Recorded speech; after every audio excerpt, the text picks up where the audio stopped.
My name is Michael Krützen. I'm a professor for evolutionary anthropology and genomics at the University of Zurich. And I've been working on orangutans since my arrival here in Zurich, which was, more than a decade ago. My group, but also with collaborators, from multiple international institutions, from Indonesia, from the US, from the UK, from Spain and other countries, revealed, that there are actually not two orangutan species, but three orangutan species. When you look at the animals, if you look at the fur, they seem to be slightly different, but that probably would not be enough to call them a novel species. So there are significant differences in the skull morphology and in the dental morphology of these orangutans.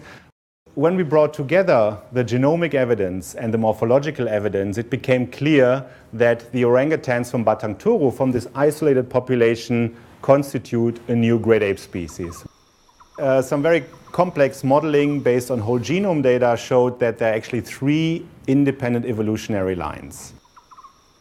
The new species is called Pongo tapanuliensis. It occurs at the southern tip, where orangutans live in Sumatra, in a place called Batang Toru. It's a small isolated population of only about 800 individuals. Orangutans came to what's now Sumatra from mainland Asia, and the Batang Toru population, or the new species, Pongo tapanuliensis, they are direct descendants of the first orangutans that settled in this area. The new species occurs in a special habitat. It's a highland habitat. It's quite isolated, very hard to get to as a researcher. It's dense rainforest canopy, but it's unusual because lots of orangutans in Sumatra occur in swamp forest. The Tapanuli orangutan does not occur in a swamp. It's a mountainous, rugged area, and it's very hard for researchers actually to go and study these individuals. And this is also one of the reasons why I guess that population has been forgotten for a long time. There were reports of this population in the 1930s, but then it kind of got forgotten, and it was only rediscovered in 1997.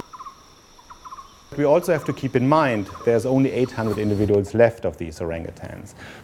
So I really do hope that with our work we will be able to provide enough information for non-governmental organizations, but also for governments, local governments in northern Sumatra and in Indonesia, to protect the species.